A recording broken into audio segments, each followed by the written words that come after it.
આરએલઓ return letter ઓફિસની પ્રક્રિયા. હવે રિટર્ન લેટર ઓફિસને તમે બધા લેટર મોકલો છો કે આ નથી મળ્યું આરએલઓ, આ વ્યક્તિ નથી મળતા તો આરએલઓ મોકલી દો.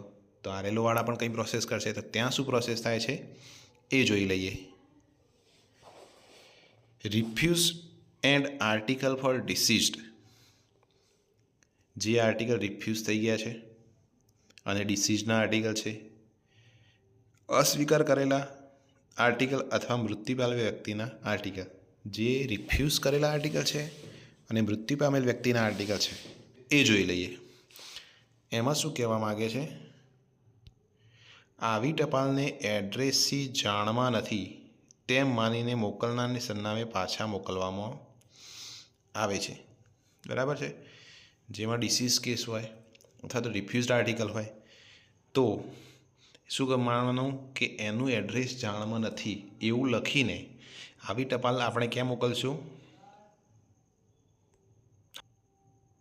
આવી ટપાલ મોકલનારને આપણે પાછી મોકલવામાં આવે છે. ઓકે.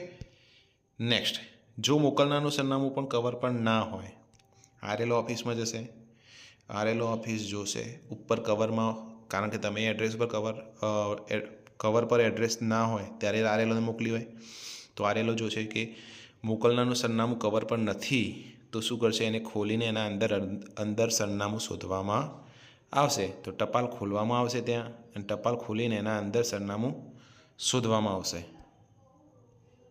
ઓકે. નેક્સ્ટ, જો અંદર પણ સરનામું નથી મળતું તો તેને ચોક્કસ સમય મર્યાદા પછી ટપાલનો નિકાલ કરવામાં આવશે.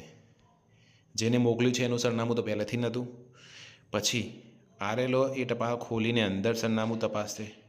જો અંદર પણ સરનામું નથી મળતું તો આવા કિસ્સામાં શું કરશે? ચોક્કસ સમય મર્યાદા જે એમને આપેલી હોય એ સમય મર્યાદા પછી એ ટપાલને શું કરશે? એનો નિકાલ કરવામાં આવશે ત્યાંથી. અને તે સિવાયના આર્ટિકલ, આ બે આર્ટિકલની આ પ્રોસેસ હતી.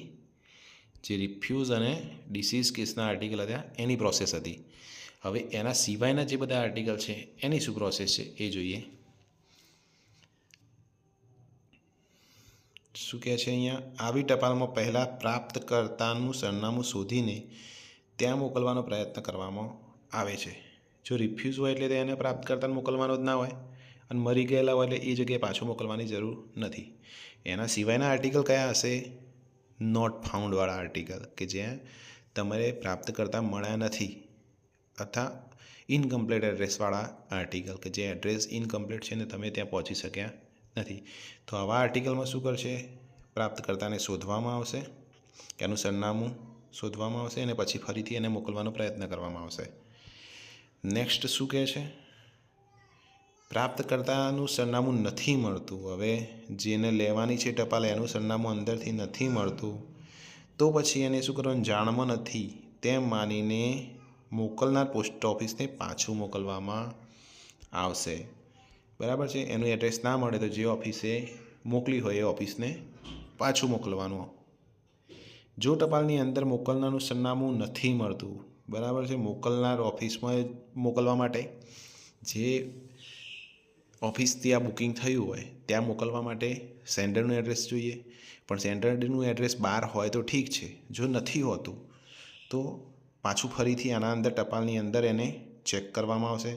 જો ટપાલની અંદર પણ મોકલનારનું સરનામું નથી મળતું તો એને ચોક્કસ સમય પછી નિકાલ કરી દેવામાં આવશે. તો આ બંને પ્રોસેસ છે રિટર્ન લેટર ઓફિસની. કયા કયા? રિફ્યુઝને આર્ટિકલ અને ડિસીઝ આર્ટિકલની પ્રોસેસ છે અહીંયા, અને એના સિવાયના આર્ટિકલની પ્રોસેસ છે. તે બધું થોડું ધ્યાનથી વાંચી લેજો. ફરી એકવાર એવું છે પીડીએફ મોકલીશું ગ્રુપમાં, પીડીએફ વાંચશો તો ખબર પડી જશે.